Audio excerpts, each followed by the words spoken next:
everybody, this is Alvin Brown, CEO and founder of the Center for Healing and Peak Performance, and I'm an integrated peak performance consultant and advisor, giving you tips and strategies you can use to help you take your game to the next level so you can reach optimal health and peak performance no matter where you are on your journey. I'm also the author of Journey to Personal Greatness, Mind, Body, and Soul, a blueprint for life balance and self-mastery, available at all your major bookstores, Barnes & Noble, Books A Million, Amazon, and in Canada, Chapters Indigo online. All right, so this is Humpday Hustle. This is a part of the week. If it's your first time joining us, it's a part of the week where we focus on the body, the structure, the function, nutrition, and keeping the body running right. Here's the deal. You can have all the dreams and goals. You can have massive desire, but if the body is weak and broken, you can't get there. So there's no use trying to run that race if you're not taking care of the temple. And so this is what today is all about. Then we have on Saturday, Soulful Saturday, nurturing the soul, feeling abundant, being authentic. So again, when you're climbing up that ladder to success, you want to make sure you got the ladder against the right wall and you don't get there and you gave up a lot of things that you shouldn't have given up. And then Monday, it's Monday mindset. It's all about a checkup from the neck up.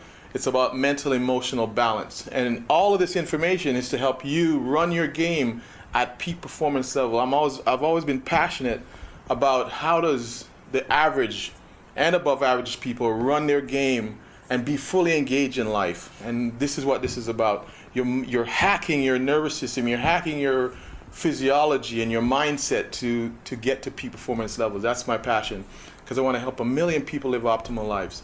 So this is Humpday Hustle. And I'm privileged and excited to bring in my man, Fouad Abiad.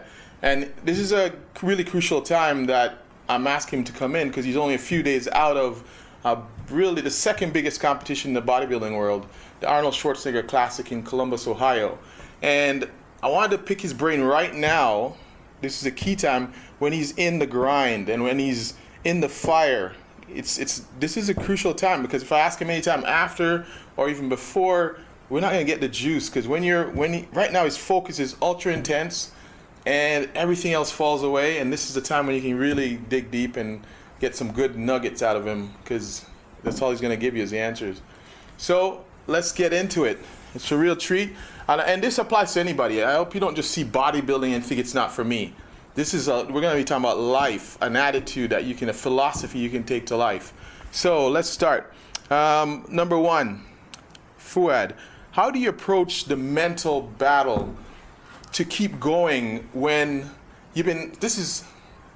the average is 16 weeks for a competitor in a fitness athlete, bodybuilding fitness athletes. They say 16 weeks, but really it's 365. But Fouad, how do you keep going when you got the mental battle?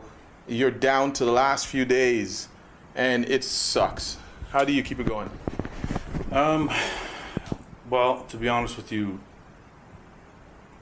when you put in this much work, there's not really a choice to quit. I've been at this for 14 weeks. I've really given everything I have to this competition, and I've been through a lot of adversity leading up to this show.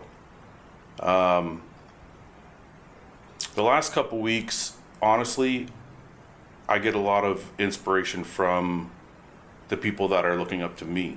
Mm-hmm. So in the days where I feel weak or I feel tired, there are a few key points I like to touch on in my mind to keep myself focused. One is family. Mm-hmm. I don't want to let my family down. I don't want to let my friends down. Mm-hmm. I use those things as motivation I feel like if I let up, I'm taking away their pride in me.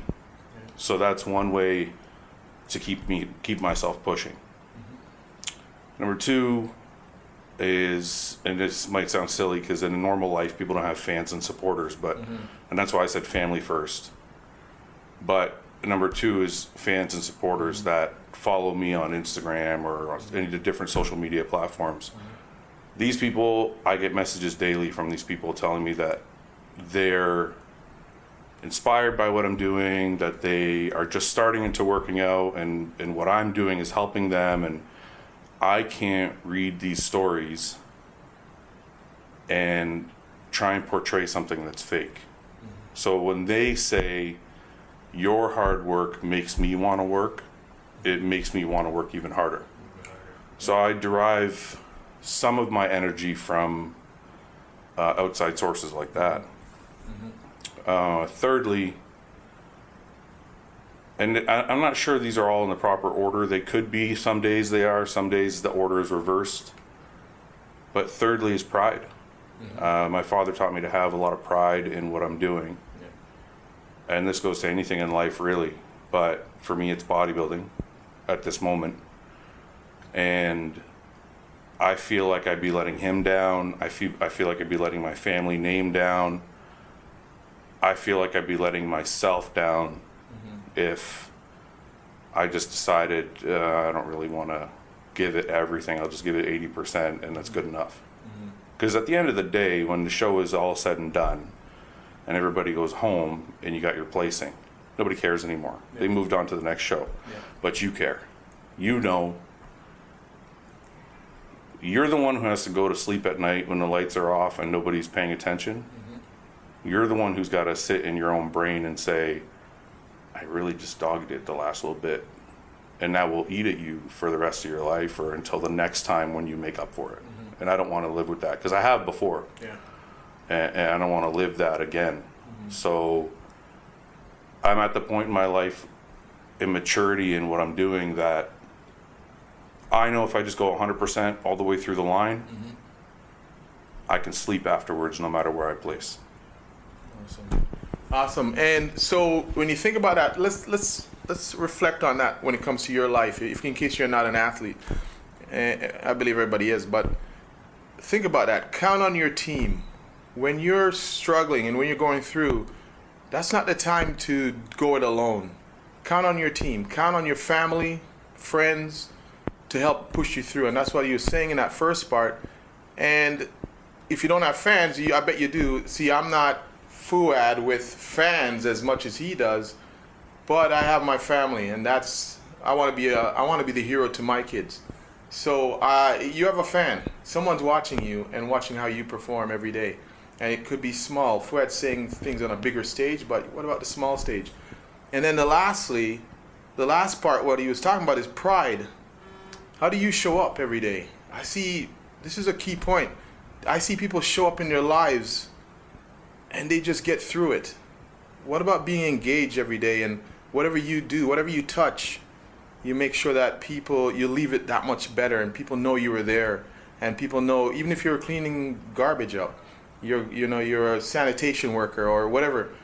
Like, you take the guys that go down my street, I'll know when a different crew is on when they leave my boxes piled in a nice order. That person cares. They care about what they do instead of throwing it on my lawn and just getting through it. And that's what he's saying. Having pride, whatever you do, have pride. So let's talk about the point number 2. Fouad has this quote that I really like it. When I heard it, it really resonated with me. And I want to ask him about it, what it means to him. Sacrifice without regret. What does that mean to you?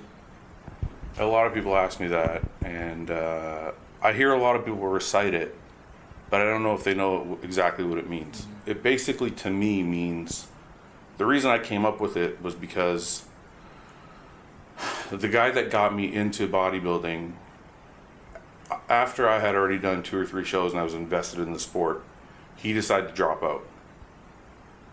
And I said, why are you quitting? You have a lot of potential. Like, he was better than I was.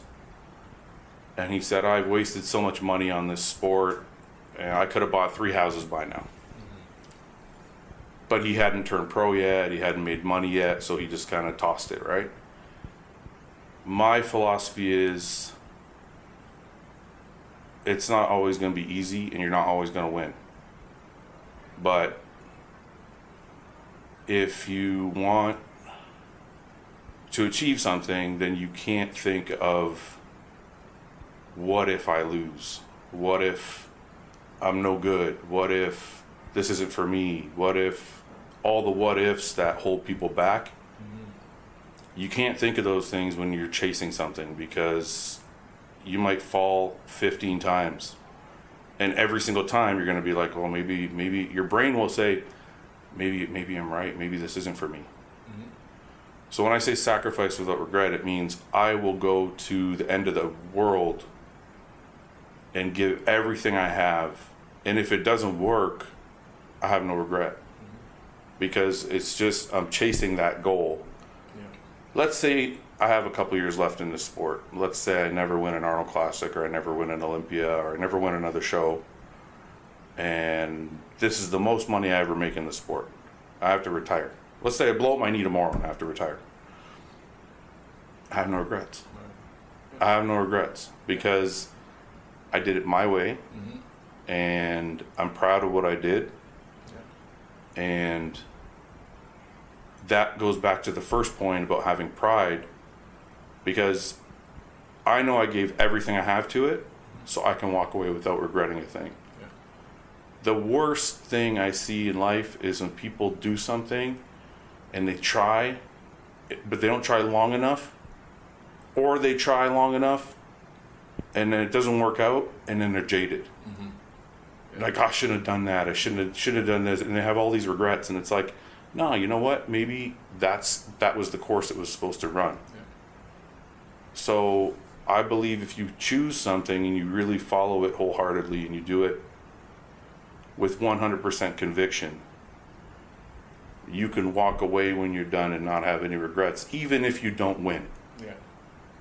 And if it's not a competition, it's a business. Even if your business fails, yeah. Even if your marriage fails, even if whatever it is, even if you don't make it through law school or whatever it is you're doing, as long as you gave it your real whole effort and for more than a month, as long as you gave it the time it needed and nurtured it, you can walk away proud. Yeah.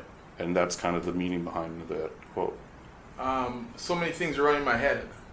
I really should have brought a notepad with me, but this quote, sacrifice without regret. I mean, let's solve it in Fouad's case. What he wants to do, the grind he has to do, to take sacrifice, the sport. If you don't know about the sport of bodybuilding and fitness, there's a lot of sacrifice. But let's just bring down sacrifice and let's talk about your own life. And in 2 years, I'm running through my head a job. I often hear people say, when the job doesn't pay me much, when I get the raise, I'll pick up my speed, and they're not giving me enough. And that's kind of what he's talking about. Sometimes you have to put in the grind first, and then the money comes. And if you get fired, what you learned from grinding, and somebody's watching, the competitor might be watching you grind and pick you up. So you can't have any regrets. And here's the other part, relationships. Some people, when a relationship ends after years or whatever, months, years, decades, they'll have that regret and resentment. No, what did you learn from the partner, and what did you learn from the relationship? Again, sacrifice without regret. Do what you do and don't look back, and look at what you're learning along the way to get better. And so that's huge. That quote, don't take it lightly. It's something you should be grabbing your journal and journaling on. These 4 points and what Fouad's talking about. If you're following me, grab your journal and journal on it. The third one, how do you make health, fitness, and your body, your temple, it's your number one thing? Because a lot of people struggle. A lot of people say they value health, and when someone's sick, all of a sudden it moves up on their list. But how do you keep it going? How do you stay motivated and make your body respect your body and your temple? I don't think people realize the impact food has on your emotional self. The thing is, when people think of food, they think of strictly physical. Mm-hmm. They think, if I eat this, I'm going to look like this. Mm-hmm. What they don't realize is, if I eat this, I'm going to perform like this. Mm-hmm. If I eat this, I'm going to act like this. Yeah. And I'll give you a perfect example. In the off season, when I'm not getting ready for a competition, I have more junk food in my diet, mm-hmm. more sugars. Mm-hmm. Me and my wife go out for dinner more often, and I have more regular, normal food that everyday people have. Pizza, whatever you call it. My mood, my performance, my productivity, mm-hmm. My sluggishness, everything is impacted by the food I'm eating. And people have no idea. They just think food, fat. They don't think food, productivity, or food, mood enhancement. Now, when I'm dieting for a show, nothing I eat is processed. Everything I eat is natural food, whether it be rice, a chicken, a fish, a steak, eggs. Everything is from the ground or from the earth. Nothing is processed. Now, on a physical level, there's less inflammation in my body, so I feel great. I look better. I feel better. My emotional state is better. I'm happier. I'm connect better with people at the gym or in life, just when I'm walking around at the grocery store, people are more receptive to me. All of these things are impacted because of the way my brain is working, because of what I'm putting into my body. Now, on a business level, if you're an owner of a business and you want your team to work better, this is the number one thing they should be doing. You see people walking around an office. I used to work in an office setting. You see people walking around an office with a coffee, and you go into the office kitchen, and there's a dozen donuts. That's what these people are eating. Now, the coffee crashes, the donut they eat, the sugar goes up, the sugar goes down. Yeah. The mood goes up, the mood goes down, the productivity goes up, the productivity goes down. There's no stability. Yeah. There's no stability. So in life, if you want to be more productive, not only if you want to look better and be healthier and live longer and all, if you want to be more productive and you want to just be a nicer, more stable person, what you're putting into your body is more important than almost anything else. And I believe, and I'm not a scientist, so this is just my belief personally, but all of these medications they give for ADHD and OCD, and I'm sure some cases are obviously valid, but I'm sure the majority of cases can be solved with better nutrition. And that doesn't just go for the mental ones. I mean, a lot of health issues, I believe, are situational, and it's because of the food we're eating. Yeah. I got nothing to add. Rewind that. Play that 10 times. It's you are what you eat. I mean, how long can we hear this stuff? And it's so true. There's a certain, and you know what? When you start putting the good stuff in, there's a certain set of pride. You ever went on a diet for the first week after you get the part of the stage where it sucks, and you start to feel good? You ever notice that you all of a sudden become like pretentious? You think you're better than everybody else because you all of a sudden feel good about yourself. You feel like, look at these mere people on that. Just to touch on one more thing, I got away from the physical a little bit too much, but physically, if you eat well for a while, let's say a week or two, and I'm not saying nobody should eat, go out for dinner and have good food or whatever, but there will come a point where if you eat natural foods for long enough, when you do eat something processed, you may enjoy it, but you won't search it for it anymore, because the way you feel after you eat it will not be as good as the way you feel when you're eating more natural foods. Yeah. Rewind. I could just stop right there. Seriously, just rewind that and listen to that again and again and again, and let it get in. Journal on it. It's so key. Give it a shot, because when you're not feeling good, you don't know what feeling. Once you get a taste of feeling the power, it's powerful to put that natural stuff in your body. And one other thing, dispel the myth of these guys. It's just all they're taking stuff and whatever. Listen to what he just said. Putting the good stuff in. Don't be fooled by what you think you know about the industry. These guys are disciplined. I've never met more. They use food like someone uses a tool to get an outcome. It's not just put everything in and hope for. It is dissected, scale, everything, grams. It's unbelievable. So the last question is, define how do you define personal greatness? And now, when I wrote my book, I didn't put greatness, journey to greatness, because it's defined for everybody. How do you define personal greatness?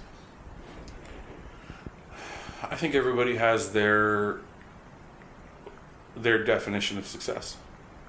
Yeah. I think it's important that you don't set that bar too low. I think a lot of the way people derive the term success is from people around them. Like I'm sure you can watch TV and see Bill Gates and be like, oh, that's success. But that's not what people do. What people do is they look to the people in their immediate circle and they see this guy owns a house, this guy owns a nice car, this guy has a good job, and then they start to formulate what success is. I think that's what I think. I think people formulate the success from things that are closer to them because they're more achievable. Now, as long as you're not setting the bar too low, I think personal greatness is different for everybody because some people might not want millions of dollars. That might not be happiness to somebody. Somebody might not want to be married with 5 kids. I think everybody, so the answer is different for everybody. I don't think there's any generic answer. I think the most generic or most answer that's going to be right for everybody, I think, because I think everybody's searching for it, is your personal greatness is where your happiness lies.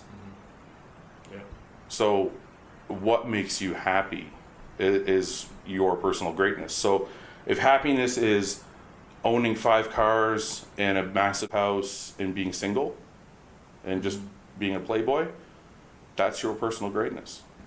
That for me, that's not it. For me, I'm married. Me and my wife own a home, and we're looking to do bigger and better things with our lives. And I look for depth. I get happiness from depth in my life. So I don't know. I don't really think there's a good answer to the question, except for you have to find what your definition of success is and find what makes you really happy. Not what you think makes you happy because TV told you so or your friends told you so or whatever, but what truly makes you happy. I mean, I just watched a documentary called The Minimalists, and these guys literally have nothing. They have like 2 or 3 pairs of jeans and some shirts. Their houses have like a table, a chair. They drive a small econo car, but they quit 6-figure jobs where they had everything and they had big houses and tons of stuff, and they quit all this stuff, and now they're minimalists and they're happier because they're like, we don't need all these things. We just want to live our life. So everybody's different, and I think you search for happiness and what truly makes you happy, and you try and steer your life to that point. You answered the question exactly. In a nutshell, personal greatness is you have to stop though and define greatness, because like Fouad said, at the end of the day we all want to be happy and we all want to feel joy, but what if you haven't defined it yet? See, Fouad said some people might, playboy, 5 cars, but that person has to define that, because sometimes you have the playboy with 5 cars, but now he thinks he wants what that other person had. Maybe I should get married. Maybe I should have, but it's not. Maybe not for you because you didn't define it. So you keep on struggling with yourself if you don't define personal greatness. And it's like Fouad said, he answered the question. You got to define it. It's got to be up to, it's personal. But no one stops to define what that is. So one day when you're there, you can actually ring the bell and say, I made it. The minimalists, they're happy because they rung the bell and they said, I make it. I'm sorry, I don't want to interrupt. I just want to touch on one thing though. Yeah. I don't know if there's a making it. I used to think there was a making it. It moves. It moves. It's a fluid. Greatness, I think, is a fluid thing if you're really living. Engaged. Right? Because if you're not really living, then you're like, okay, I made it. Now I can just sit back and. But you're not.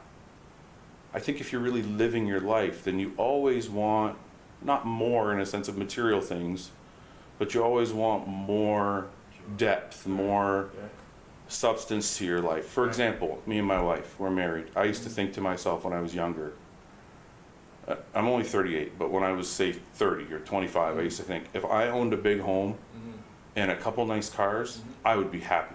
That was success. It's no longer success. Now I have I have had a great career. Yeah. I have a beautiful wife. I have a nice home. I have a couple nice cars. I'm happy. Yeah. I'm appreciative. But there's so much more. Yeah. So I don't think there's ever a ring in the bell. Yeah. I think you appreciate life as you go, and you always look to bring more depth to your life. Yeah. So great point. Great point. It changes and it goes. Les Brown said a quote. He said, "A lot of people. The problem with a lot of people is that they don't set their goals too high and miss. They set it too low and hit." And kind of that's what Fouad's saying. The house, you know, the wife, the house. He's got that.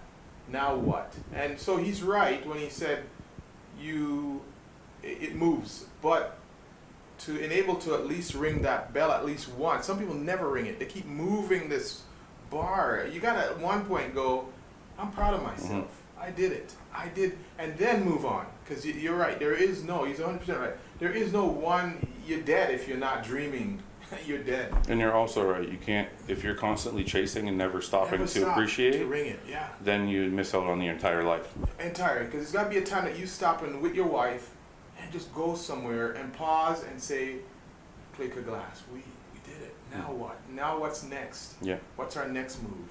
And so you're enjoying and never in this tireless struggle for never stopping. So awesome. All right, so I hope you got what you wanted from this interview. An amazing interview, better than I expected coming out of it because we went deep and I knew I would get that from him. You get that when you're in that zone where everything else falls away and you just the truth. You get the truth. So check out our website, journeytopersonalgreatness.com, the Center for Healing and Peak Performance.com. Also go check out Fouad on Fouad Abiad, Abiad, Fouad, on Instagram, wherever you can find him, Facebook. Check him out. Great stuff. He is, out of all the athletes that I've worked with and met, he's one of the most engaged with his fans and raw, and you'll get frequent learnings like this from him. I don't think he leaves anything off the table. I'd just like to say one thing. If you are going to follow me and you're not into bodybuilding, and this isn't a pitch for myself, I get a lot of messages from people in school, from people in different walks of life, like businesses and marriages and whatever, because they find that the things I write about, even though they're about bodybuilding, they seem to always be able to apply them to their own life. So, yeah, if you want to give me a follow, maybe I can help in some way, or we can help each other. Yeah, you're starting a channel, right? Soon, YouTube. I have my YouTube channel up. Yeah, it's check the that out YouTube. too. The YouTube channel is more geared towards training, but there will be some nutrition stuff. Right. So if you're not into hardcore training, there'll still be some nutrition ideas that can help you out as well. And motivation, Yeah. seriously motivation. So, all right, so check out our website, sign up, share this video. Share this video, check out Fouad's site, share that, share his YouTube channel. Let's build a community of people who believe that you should be engaged in life, that life this is not the dress rehearsal. There's nothing, I don't know of another one. I'm gonna enjoy this one. If there's another one, awesome, I get a bonus. But this one I'm gonna live it fully engaged. And that's what we wanna do, is build that community. All right, so until next time, rewind this, because we want you to be relentless about what brings you joy, and we call it personal greatness. Peace out.